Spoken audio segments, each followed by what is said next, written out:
Hello, my name is Sarah Glover, and in this presentation today, we are going to be discussing the topic of whole language, and more specifically, we are going to be considering and answering this question. Is the whole language approach a viable method for teaching children how to read? First, let me explain what motivated me to pick this topic to study and present today. I have been a missionary and involved in Bible translation for the past 15 years. As part of my ministry, I have had the amazing privilege of teaching hundreds of adults, teens, and children how to read in 3 different languages, primarily so they would be able to read God's Word. My passion for serving God has led me to have a passion for literacy as well. So when I saw whole language on the list of approved topics, I was excited because I saw it not only as a required assignment to be completed, but also as a tool to aid me in my ministry. Although I had heard the term whole language before, I learned so much in the course of my research that I'm excited to share with you today. If we're going to be able to answer the question as to whether whole language is a viable method for teaching children to read, we first have to know what whole language is. Whole language is a method of teaching reading based upon the assumption that children learn to read much in the same way they learn to speak, simply by repeated exposure to words and reading. Think of the process that a toddler goes through in learning to speak.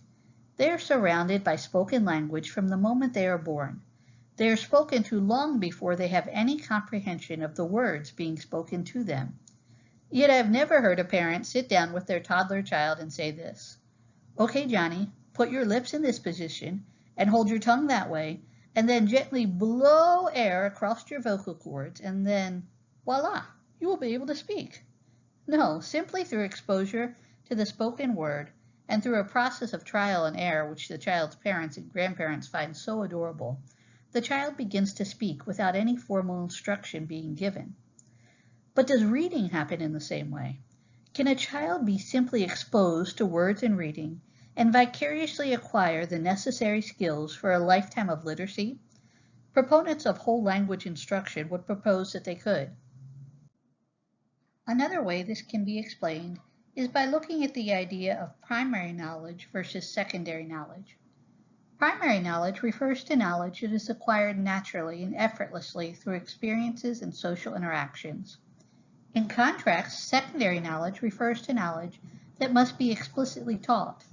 While most parents do not stop to ponder whether their 2-year-old child has the skills necessary for them to be allowed to walk, they would definitely be questioning the skills of their 16-year-old teenager before they hand them the keys to the car.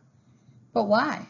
The 2-year-old has only been exposed to walking for 2 years, whereas the teenager has been exposed to vehicles and driving for 16 years. So the key is not length of exposure, but rather the category of knowledge. Learning to walk is primary knowledge. Learning to drive is secondary knowledge. Whole language proponents would place learning to speak and learning to read both under the category of primary knowledge. Speaking of proponents of whole language, who were some of the key players in its introduction into the American educational system? Frank Smith and Kenneth Goodman are considered by some to be the founding fathers of whole language theory. They researched, wrote, and taught on the subject much in the 1970s and 1980s.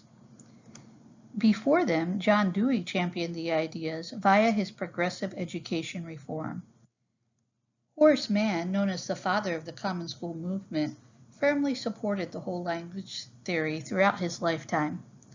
In the book we recently read on the history of American education, it said this about Horace Mann: "Mann advocated the whole word method of teaching reading."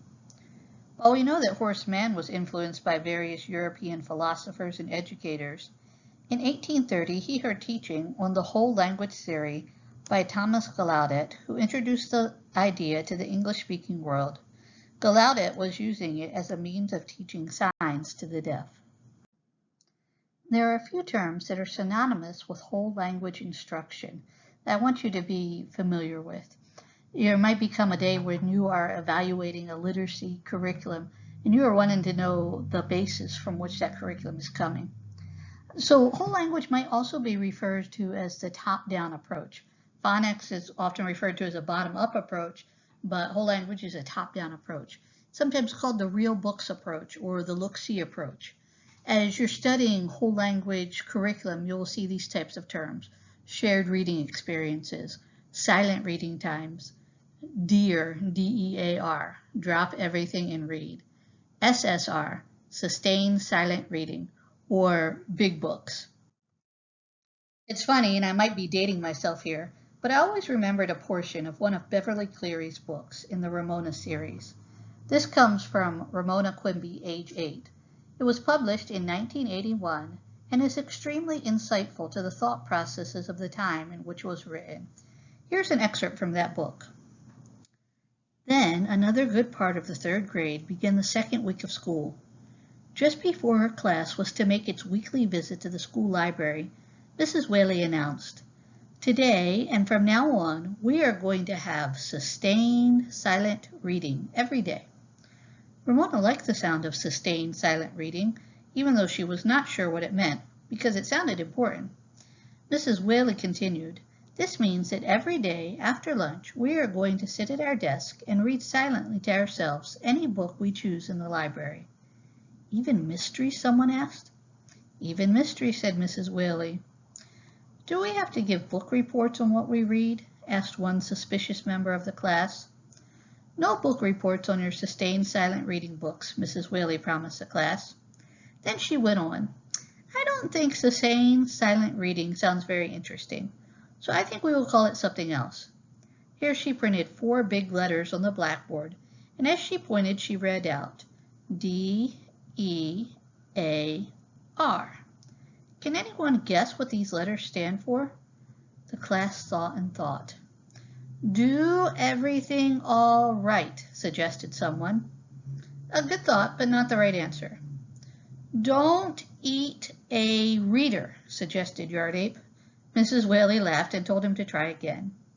As Ramona thought, she stared out the window at the blue sky, the treetops, and in the distance the snow-capped peaks of Mount Hood, looking like a giant licked ice cream cone.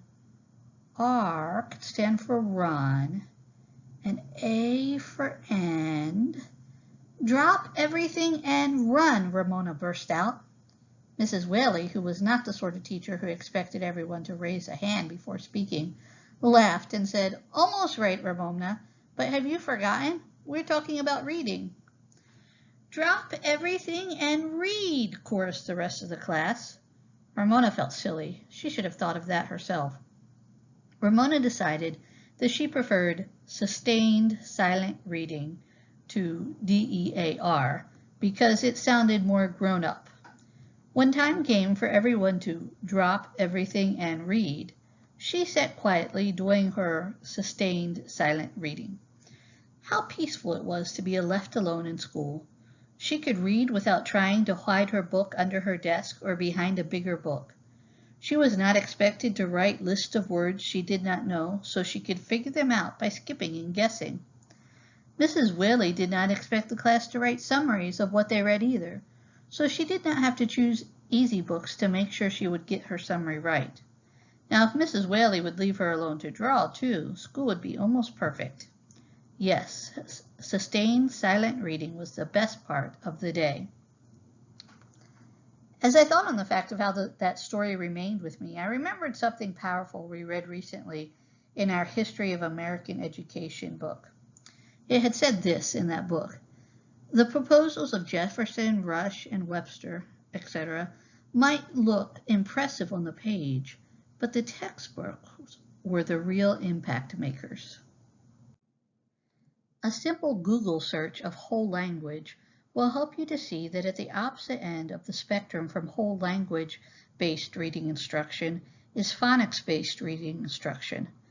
The strength of the efficacy of each method is so fiercely defended and debated from proponents on either side that in 1990 a term was used in a journal article that quickly became a part of American vernacular, and today we know this debate as reading wars. Now, if you think that it is just an over-dramatization of a friendly debate, listen to this account from a conference being held in 1990. It was a literacy conference, And a proponent of phonics was stressing the importance of phonetic instruction in the process of learning to read, and a whole language advocate that was also there got so upset that they said this: "Someone get a silver bullet and shoot this woman. She's a vampire." Doesn't sound like such a friendly debate after all. And the interesting thing about this reading war is that there's lots of people involved in the debate, lots of people giving their input from all different walks of life. If we were having a debate on the best methods of doing brain surgery, I would stay out of that debate, okay? And very few people would enter that. But in reading wars, we have people, so many different people involved. We have philosophers and educators and doctors and politicians and parents. Everybody has their opinion about the best way to teach children how to read. So let's return to our original question. Is the whole language approach a viable method for teaching children how to read? Because of the foundational assumptions on which whole language is based, that of learning to read falling into the category of naturally acquired primary knowledge, there are a few basic hallmarks of whole language instruction. Let's look at these hallmarks from a rational and educational standpoint to help answer our question. One of the first hallmarks that we would see in a whole language classroom would be guesswork. Guesswork is emphasized in the learning to read process. If a child comes to a word that they do not know, they are encouraged to look for clues in the pictures on the page or in other words in the sentence to guess what the context might be and therefore what the word is. But don't such strategies create a high risk for error in their interpretation of the context? Definitely it would. I can think of an exercise that my students did once in Papua New Guinea. The students were instructed to look at a picture and write a sentence about the picture. One particular picture was that of a little girl pushing a teddy bear in a baby carriage. Without exception, every single one of my students wrote sentences about a baby in a wheelbarrow. Now, granted, English was for them their third language, and there were definitely some cultural influences at work there, but still, using context led my students to the wrong conclusions. The second hallmark of whole language instruction is that of memorization by repeated exposure to a word. For instance, the teacher will begin the week on Monday by reading from a big book to the whole class, pointing out the words as she reads. As she continually reads that story throughout the week, she can eventually just point to words in the story and the students will say what they are, partly from having memorized the story and partly from recognizing the words because of it being so often pointed out to them. But how many words is the human mind actually capable of memorizing and recalling in this way? Science tells us that for a person of average to high intelligence, that number would be around 800 words per year. Wonderful! However, functional use of the English language requires a vocabulary of upwards of 50,000 words. Do you see a problem? I do. These are just a few of the reasons that I believe that the whole language method is not a viable method for teaching children to read. Now there is a newly touted literacy method that is being described as a combination of the best of whole language and phonics. It is called balanced literacy. If you were to ask me what my personal approach to teaching reading has been, I would describe it as an integrated approach, a mainly phonics-based approach with some whole language activities mixed in. So I was interested to try to discover if balanced literacy was the same thing. In my research, I found these instructions given to students regarding strategies that they should employ when encountering a word that they do not know. First, they're instructed to do checking. Check the pictures to help figure out the word. That sounds pretty whole language based to me. Next, chunking. Look for chunks or patterns. Is there a little word inside the big word? Well, there might be, but it might not be the right word. It might not have anything to do with what the big word is. Next, they're instructed to sound it out. Okay, there we have a phonics-based approach. was stretch the sounds in the word and sound it out. Next, students are encouraged to do monitoring. Stop and think about whether the word makes sense, sounds right, and matches the print. It seems rather subjective to me. Next, the students are encouraged to do skipping. Skip a hard word and read on. Sometimes the rest of the sentence will help you read the word. That sounds good on paper, but what if it doesn't actually work? What if you read the rest of the sentence and you still don't know what that word is? Rereading. Go back to the beginning of the sentence and start again. Again, if you reread it and you still don't know what it is, how does rereading it actually help you? Fixing. If a word is read that doesn't make sense, sound right, or look right, go back and fix it up.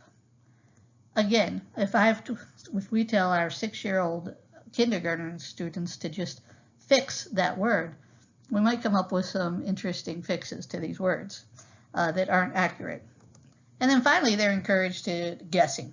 Guess what word might make sense in the sentence.